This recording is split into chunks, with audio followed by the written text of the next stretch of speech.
Hello readers. January haul के read list से last book की रिव्यू के साथ मैं आप सभी का बुकवाइज की तरफ से स्वागत करता हूं। आज हम हानिया यानागिहारा की लिटरेरी फिक्शन, साइकोलॉजिकल और ट्रॉमा नैरेटिव जॉनरा से 2015 में पब्लिश्ड बुक अ लिटिल लाइफ की रिव्यू करेंगे। अ लिटिल लाइफ 4 दोस्तों की कहानी है, जूड, विलियम, जेबी और मालकॉम, जो न्यूयॉर्क में अपने करियर्स और पर्सनल लाइव्स बिल्ड कर रहे होते हैं। नॉवल मेनली जूड सेंट फ्रांसिस पर फोकस करती है, जो एक ब्रिलियंट लॉयर है, लेकिन उसका पास्ट अनस्पीकेबल ट्रॉमा से भरा हुआ है। जूड का चाइल्डहुड एक्सट्रीम अब्यूज़, नेग्लेक्ट और एक्सप्लॉयटेशन से भरा हुआ होता है। उसे मॉन्क्स, फोस्टर होम्स और स्ट्रेंजर्स ने सेक्सुअली और फिजिकली अब्यूज़ किया होता है। ये ट्रॉमा उसकी बॉडी और माइंड दोनों को परमानेंटली स्कार कर देता है। उसकी लेग्स डैमेज्ड हो जाती हैं और वो सेल्फ हार्म और डिप्रेशन से सफ़र करता है। विलियम एक एक्टर, जूड का क्लोजेस्ट फ्रेंड और लेटर रोमांटिक पार्टनर होता है। वो जूड को अनकंडीशनल लव और सपोर्ट देता है। मालकॉम आर्किटेक्ट बन जाता है और जेबी एक arrogant but talented artist. Time के साथ फ्रेंडशिप इवॉल्व होती है, सक्सेस, जेलसी, लव, बिट्रेयल और ग्रीफ के थ्रू। नॉवेल जूड के adulthood trauma, self hatred, disability, relationships और इनेबिलिटी टू हील को एक्सप्लोर करती है। डिस्पाइट फ्रेंड्स लव, जूड कभी फुली रिकवर नहीं कर पाता। स्टोरी का एक ट्रैजिक एंड होता है, लॉस, डिस्पेयर और इमोशनल डिवास्टेशन के साथ। बात करते हैं क्रिटिकल ओपिनियन की। अ लिटिल लाइफ को एक्सट्रीमली इमोशनल एंड ब्रूटल बताया गया है। अ लिटिल लाइफ इमोशनली डिवास्टेटिंग है। इसमें ट्रॉमा को रोमांटिसाइज नहीं किया गया है। ये रॉ, ग्राफिक और पेनफुल है। इसमें रीडर्स को साइकोलॉजिकल एग्जॉशन फील होती है। यानागिहारा जूड को एक कॉम्प्लेक्स, ब्रोकन और ब्रिलियंट ह्यूमन बीइंग के फॉर्म में दिखाती हैं। नॉवेल एक कैरेक्टर ड्रिवन साइकोलॉजिकल स्टडी है, प्लॉट ड्रिवन नहीं। कुछ क्रिटिक्स बोलते हैं कि बुक ट्रॉमा पॉर्न है क्योंकि सफरिंग एंडलेस है। दूसरे बोलते हैं कि ये ट्रॉमा की रियलिटी को ऑनेस्टली पोर्ट्रे करती है। इसलिए मेरे पढ़े हुए रिसेंट बुक्स में से जितने भी मॉडर्न लिटरेचर थे, उनमें से ये मोस्ट डिबेटेड नॉवेल्स में से एक हैं। हालांकि इसकी लैंग्वेज पोएटिक, स्लो, डिस्क्रिप्टिव और इमर्सिव है। इमोशनल इंटेंसिटी दोस्तों इसकी लेवल की है, बट मॉडर्न कॉन्टेक्स्ट में। अब बात करते हैं लिटरेरी एनालिसिस की। जूड का ट्रॉमा सिर्फ पास्ट नहीं, वो प्रेजेंट और फ्यूचर को कंट्रोल करता है।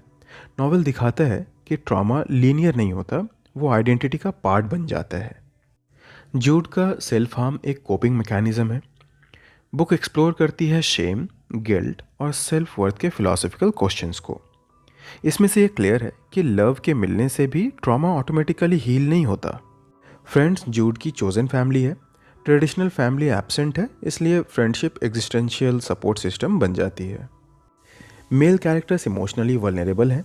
ये मॉडर्न मैस्कुलिनिटी का रैडिकल डिपिक्शन है। आदमी को क्राइंग, केयरिंग, लविंग और विदाउट टॉक्सिक मैस्कुलिनिटी स्टेरियोटाइप से दिखाया गया है। सभी फ्रेंड्स सक्सेसफुल और प्रिविलेज्ड हैं, लेकिन जूड का ट्रॉमा सक्सेस को मीनिंगलेस बना देता है। नॉवेल एग्जिस्टेंशियल क्वेश्चन से रेज करता है, जैसे कि क्या सफरिंग को कॉम्पनसेट किया जा सकता है। बुक का टोन डीपली निहिलिस्टिक है। लाइफ अनफेयर है, सफरिंग रैंडम है, बट फ्रेंडशिप और लव एक ह्यूमैनिस्टिक काउंटर पॉइंट क्रिएट करते हैं। अ लिटिल लाइफ को पढ़ते हुए जो मुझे सबसे यूनिक एलिमेंट लगा वो था सिंबॉलिज्म और मोटिव्स। इसमें स्कार्स और बॉडी पेन को मेमोरी और आइडेंटिटी के फॉर्म में दिखाया गया है। आर्ट और आर्किटेक्चर को अटेम्प्ट्स टू क्रिएट मीनिंग के फॉर्म में दिखाया गया है। न्यूयॉर्क सिटी को अनोनिमिटी और अपॉर्चुनिटी के फॉर्म में दिखाया गया है, और लॉ को जस्टिस वर्सेस पर्सनल इनजस्टिस के फॉर्म में दिखाया गया है।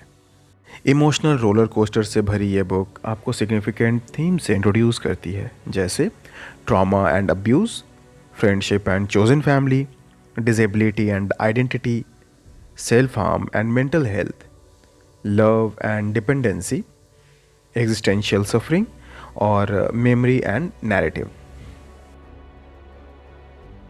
मैंने इस बुक को कम्प्लीटली इंजॉय किया है। अ लिटिल लाइफ एक इमोशनली ब्रूटल और फिलोसॉफिकली डिस्टर्बिंग नॉवेल है, जो ट्रॉमा, फ्रेंडशिप और ह्यूमन सफरिंग को अनप्रेसिडेंटेड डेप्थ के साथ एक्सप्लोर करता है। हानिया यानागिहारा दिखाती हैं कि कुछ वुंड्स हील नहीं होते और लव भी सफरिंग को कम्प्लीटली इरेज नहीं कर सकता। ये नॉवल मॉडर्न लिटरेचर का एक मास्टरपीस है, लेकिन इमोशनली हेवी और ट्रिगरिंग भी। सो अपने रीडिंग एक्सपीरियंस से मैं इसे रेट करना चाहूँगा 4.5 out of 5। A little life Dostoevsky और मॉडर्न साइकोलॉजिकल लिटरेचर का फ्यूजन है, जहाँ सफरिंग एग्जिस्टेंशियल कंडीशन बन जाती है। ये नॉवल एक अनकंफर्टेबल ट्रुथ दिखाता है, जैसे लाइफ फेयर नहीं होती और मीनिंग ऑफन पेन के साथ कोएग्जिस्ट करता है। और मैं इस बुक को रिकमेंड करना चाहूँगा उन सभी रीडर्स को जो इमोशंस को एक्सप्लोर करना चाहते हैं। अगर आपने इस बुक को पढ़ ली है तो अपने रीडिंग एक्सपीरियंसेस हमसे ज़रूर शेयर करें। आगे और भी क्लासिक और मॉडर्न नॉवेल्स के रिव्यूज़ और एनालिसिस के साथ हम आपसे ज़रूर मिलेंगे। तब तक के लिए हैप्पी रीडिंग और हैप्पी जर्नी।